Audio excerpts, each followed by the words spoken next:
நம்ம சேனல் தொடர்ந்தாப்ப நீங்கள் வீடியோக்களை பார்க்க நினச்சிங்கன்னா இதுவும் நம்ம சேனலில் சப்ஸ்கிரைப் பண்ணுங்கள் கீழே பெல் சிம்பல் இருக்கும் அதையே கிளிக் பண்ணுங்கள். சரி வாங்க நம்ம வீடியோக்குள்ளே போகலாம். வணக்கம் நண்பர்களே.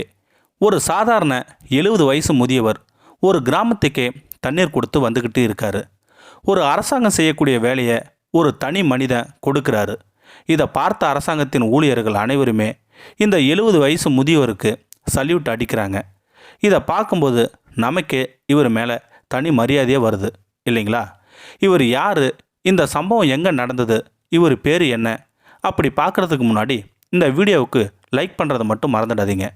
அப்போ தான் நாங்கள் போடுற வீடியோ அனைத்துமே நோட்டிஃபிகேஷனாக வரும். சரி வாங்க வீடியோக்குள்ளே போகலாம். மத்திய பிரதேச மாநிலம் ஜத்தர்பூர் மாவட்டத்தில் நடந்த உண்மை சம்பவம் தான் இது. ஜத்தர்பூர் மாவட்டத்தில் கடியா கிராமத்தை சேர்ந்தவர் தான் சீதாராம் ராஜ்புட். இவருக்கு 70 வயசு ஆகுது. இருந்தாலும் தன்னுடைய முதுமை அடைஞ்ச வயசை பொருட்படுத்தலை. ஏன்னா தான் இருக்கும் கிராமத்தில் கடுமையாக தண்ணீர் பற்றாக்குறை பல ஆண்டுகளாகவே இருக்குது. இந்த வேளையில் தான் தன்னுடைய கிராமத்து மக்கள் தண்ணீர் பஞ்சத்தில் ரொம்ப அவதிப்படத்தா அந்த 70 வயசுக்கு சீதாராமனுக்கு பார்க்க முடியல.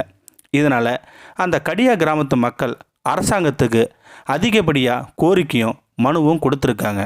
ஆனால் எந்த ஒரு அதிகாரியும் சரி அரசாங்கமும் இதுக்கு எந்த பதிலும் சொல்லலை. இதனால் மக்கள் தண்ணீருக்காக ரொம்ப அவதிப்பட்டு வந்துக்கிட்டு இருக்காங்க. அந்த கிராமத்தை வறட்சி ரொம்பமாக வாட்டி வதைக்குது. இதனால் அந்த கடியா கிராமத்து மக்கள் தண்ணீர் பிரச்சனைக்காக போராட்டமும் பண்ணியும் பார்த்துருக்காங்க. ஆனால் அதுக்கு எந்த பிரயோஜனமும் இல்லை. மக்களை அரசாங்கமும் எந்த வித நடவடிக்கையும் எடுக்கிற மாதிரி தெரியல. இதனால் மக்களும் என்ன பண்ணுறதுன்னு தெரியல. இருந்தாலும் கடியா கிராமத்து மக்கள் பல மைல் தள்ளி தான் கிடைக்கும் தண்ணீரை அதிக நாளாக வச்சு பயன்படுத்திட்டு வராங்க. இந்த நிலையில் தான் 70 வயசுக்கு சீதாராம் செய்த செயலை பார்த்து அந்த கிராமத்து மக்களும் சரி அரசாங்கமும் அதிர்ச்சியாகவும் பார்க்குறாங்க. என்னென்னா, எங்கள் கிராமத்தில் குடிநீர் பிரச்சனையை போக்க ரொம்ப நாளாக நினச்சிக்கிட்டு இருந்தேன். இதனால் எனக்கு சொந்தமாக நிலம் இருக்குது. அதில் ஒரு பெரிய கிணறு ஒன்றை வெட்டி கிராமத்து மக்களின் குடிநீர் பிரச்சனையை போக்க நினச்சேன். தனி ஆளாக இந்த கிணறை பறிக்க ஆரம்பித்தேன். முதல்ல பறிக்கும்போது நான் யோசித்தேன், தனி ஆளாக நம்மளால் முடியுமான்னு நினச்சேன்.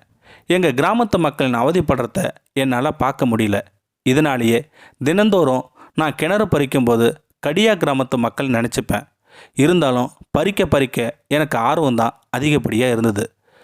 கிணத்துல அதிக ஏணிகளை கயிறை கட்டி தொங்க விட்டுருவேன். அதன் வழியாக தான் ஏறி மண்ணை கொட்டுவேன். இப்போ எனக்கு வயசு 70 ஆகுது.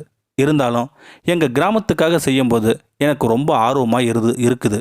அது மட்டும் இல்லை, நான் செய்யும் வேலையை பார்த்த கிராமத்து மக்களே ஆச்சரியமும் படுறாங்க அப்படின்னு சொல்கிறாரு 70 வயசு முதியவர் சீதாராமன்.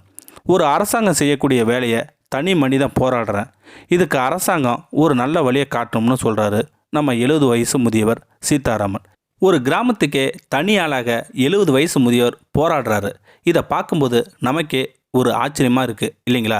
இதை பற்றி கருத்தை கீழே இருக்கிற கமெண்ட் செக்ஷனில் சொல்லுங்கள். அப்படியே நம்மளோட சேனலை சப்ஸ்கிரைப் பண்ணுங்கள். கீழே இருக்கிற பெல் சிம்பலையும் கிளிக் பண்ணுங்கள். தேங்க்யூ ஃபார் வாட்சிங்.